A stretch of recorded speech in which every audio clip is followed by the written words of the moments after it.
China जो है वो गलवान घाटी से पीछे हटने को तैयार नहीं है। उसका कहना है कि हम एक ही शर्त पर पीछे हटेंगे जब भारत अपनी सड़क निर्माण कार्य को पीछे रोकेगा। इसके बदले भारत सरकार ने भी बहुत ही कड़ा एक्शन लेते हुए पूरा चाइना का जो एलएसी पड़ता है, यहाँ से लेके कश्मीर से लेके पूरा अरुणाचल प्रदेश का एरिया में यहाँ पर अपनी मिलिट्री तैनात कर दिया है। ये बहुत ही बड़ा सिचुएशन क्रिएट हो गया कि पूरे बॉर्डर पर फौज तैयार हो गई है और नेवी भी तैयार बैठी है नीचे से। तो समझते हैं गलवान घाटी को लेकर चाइना इतना सेंसिटिव क्यों है और दौलत बेग ओल्डी और सियाचिन से इसका क्या कनेक्शन है। देखिए, जो सड़क को लेकर विवाद चल रहा है ये काफी पुराना है। 90 के दशक में जॉर्ज फर्नांडिस थे, जो अटल बिहारी वाजपेयी जो प्रधानमंत्री थे तो वो रक्षा मंत्री थे। इन्होंने कहा कि जो चाइना से लगने वाले बॉर्डर एरिया है वो सेफ नहीं है, वहाँ स्ट्रेटेजिक सड़कों का बहुत ही अभाव है। स्ट्रेटेजिक सड़कें उन्हें कहते हैं जिस पर तोप, टैंक, कितने भी भारी व्हीकल्स को ले जाएंगे कोई असर नहीं करता है। बरसात हो, कितने भी खराब मौसम हो, कुछ प्रभाव नहीं पड़ता है। भूकंप के दौरान भी वो अपनी क्षमता को बनाए रखते हैं। अतः उन्हें आप कह सकते हैं कि हमेशा आपके लिए वो रेडी रहते हैं स्ट्रेटेजिक सड़कें। तो इन्होंने स्ट्रेटेजिक सड़कों के लिए ऐसे 61 स्ट्रेटेजिक सड़कों की पहचान की जॉर्ज फर्नांडिस। और आज जो विवाद इसलिए हो रहा है कि भारत सरकार का एक ऑर्गेनाइजेशन है बॉर्डर रोड ऑर्गेनाइजेशन BRO, उसने 75% सड़कों को कंप्लीट कर दिया है। ये सड़कें इतनी तेजी से कंप्लीट की गई कि जब अरुणाचल प्रदेश में इन सड़कों को बनाया जा रहा था तो वहां के गांव वाले अपनी जमीन को फ्री में दे दिया। हालांकि ऐसा कभी नहीं होता है, जब सड़क बनाए जाते हैं तो सरकार जमीन खरीदती है, लेकिन वहां के लोगों को सैल्यूट जो देश के लिए इतना सोचते हैं और अपनी जमीन फ्री में दे दिए कि हाँ यहाँ पे सड़क बनाइए ताकि हमारी आर्मी जा सके।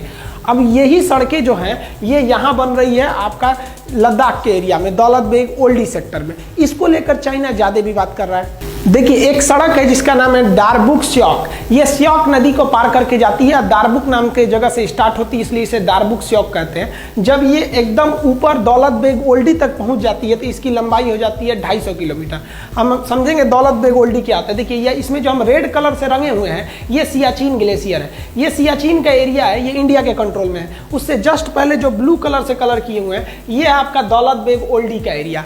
ये दोनों जरूरी है। सियाचिन ग्लेशियर दुनिया का सबसे ऊंचा युद्ध का मैदान है, तो वहीं दौलत बेग ओल्डी भारत या कह लीजिए तो दुनिया के सबसे बड़े युद्ध के मैदानों में से एक है। किंतु यहाँ पर एयरपोर्ट है, एयरफोर्स रहती है, तो ये हमको यहाँ पर तो फौज दुनिया में ये सबसे ऊंची बैठ गई और यहाँ पर आप कह लीजिए तो एयरफोर्स भी बहुत ही ऊंचाई पे बैठ गई। अब यहाँ से नीचे चाइना गलवान घाटी में अगर खड़ा रहता है तो चुपचाप वहाँ से बम मार दीजिएगा तो मर जाएगा। वहाँ से 9 किलोमीटर की डिस्टेंस पे, ज़्यादा दूरी वहाँ पे नहीं। हाइट की वजह से चाइना को यहाँ बहुत ज़्यादा घाटा लगेगा, लेकिन ये सड़क उसमें बहुत ज़्यादा भारतीयों को एडवांटेज देती है। तो ये रेड वाला आपका एरिया हो गया सियाचिन और ये ब्लू वाला हो गया आपका दौलत बेग ओल्डी। ये जो सड़क जा रही है आपको, इस सड़क का ही नाम है दारबुक स्योक। ये स्योक नदी को पार करके जा रही है।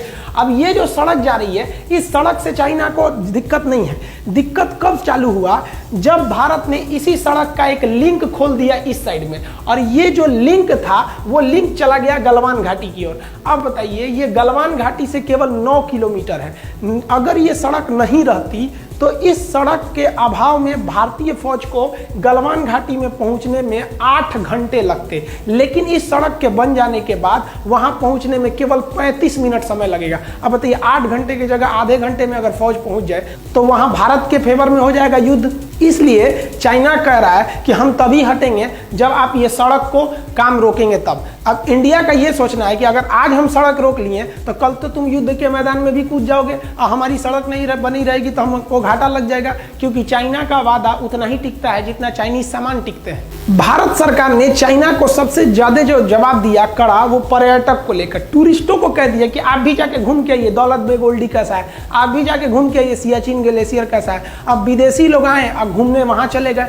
अब विदेशी जब आए तो उनको परमिशन कौन देगा घूमने का? इंडिया। ये भारत के लिए सबसे बड़ा प्रमाण पत्र हो गया कि भैया मेरा जगह है, तभी ना हम घूमने के लिए उनको वीजा दिए हैं। तुम्हारा रहता तो तुमसे पूछ के आते। अब वो देश का वीजा हमारे लिए एक तरह का प्रूफ बन जाएगा। अब चाइना इसको समझ रहा है कि भाई ये गलवान घाटी कितना इंपॉर्टेंट है। ये जो सड़क है ये 14,000 फीट की ऊंचाई पर बनाई गई है, 250 किलोमीटर लंबी है।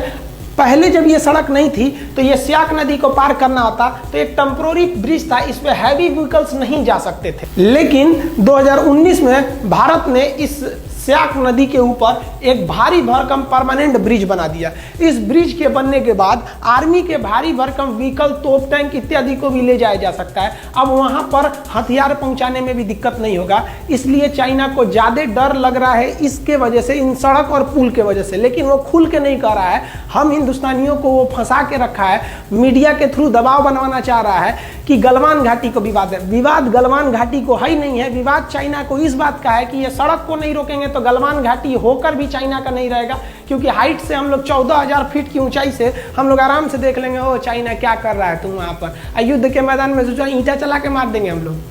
यहाँ चाइनीज गवर्नमेंट का प्रेशर उनकी आर्मी पर भी है, क्योंकि चाइनीज गवर्नमेंट के खुफिया जानकारों ने चाइनीज सरकार को बोला था कि भारत वहां बहुत ही खतरनाक सड़क बनाने जा रहा है। लेकिन चाइनीज गवर्नमेंट ने जब आर्मी से पूछा तो उनके आर्मी वालों ने कहा कि देख इतना भयानक भयानक पहाड़ है, वहां सड़क बनेगा कैसे? देख रहे हैं पूरा सीधे सीधे ढलान है, कहां से अच्छा सड़क बन पाएगा? इतना बड़ा बड़ा पहाड़ है, सड़क नहीं बन पाएगा। गवर्नमेंट आप टेंशन नहीं लीजिए, हम लोग है ना।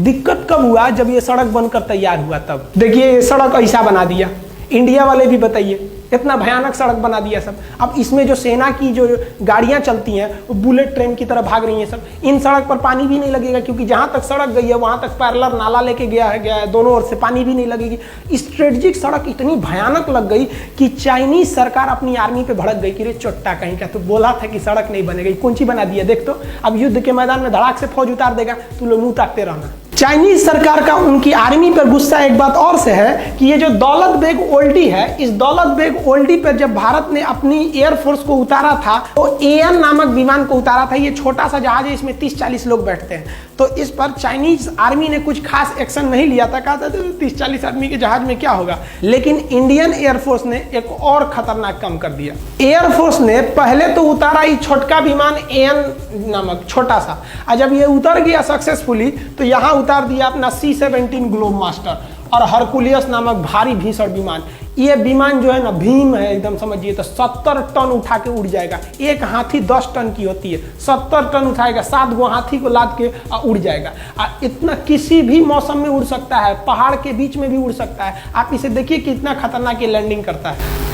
भारत ने जब दौलत बेग ओल्डी में अपना सबसे भयानक विमान C-17 ग्लोब मास्टर को उतारा तो चीन में खलबली मच गई, क्योंकि ये एक बहुत विशाल विमान है और इतने पहाड़ी वाले एरिया में इस विमान को उतारना एक तरह से काफ़ी चैलेंजिंग था। किंतु भारत ने इस बड़े भारी भरकम विमान को दौलत बेग ओल्डी में सक्सेसफुली उतार लिया।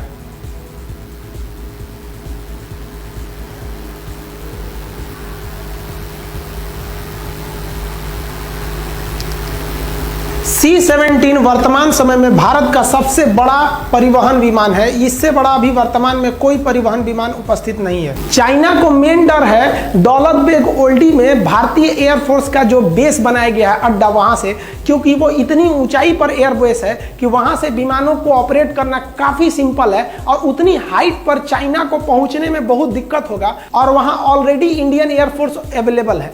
अब ये एयरफोर्स अगर चाइना के ऊपर दौलत बेग ओल्डी से धावा बोल